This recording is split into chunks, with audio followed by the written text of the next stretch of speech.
Lockdown is long gone for most of us, but there are still people like Les and Gail trapped in their homes.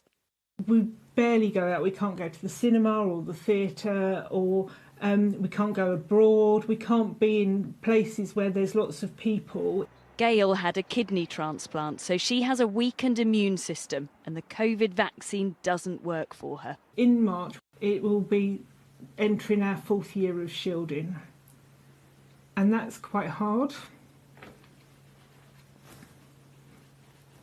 So as you can see, it affects mental health. You know, this is the real world. This is the world that we are living in. Campaigners have pinned hopes on Evusheld, used in more than 30 countries to prevent COVID in immunocompromised adults.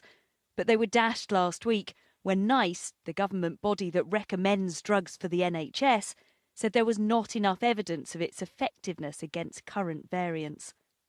It is authorised for use, though, so hundreds like Mark Oakley have paid thousands of pounds for treatment. It's very difficult because you want a drug, but it's a lot of money to pay for. But it's effectively life-changing, and you're paying to get your freedom back. And there's also a lot of guilt associated with it, with the fact that you're paying for a drug that you know other people can't get. Charities say there just hasn't been the same urgency as with getting the vaccine approved.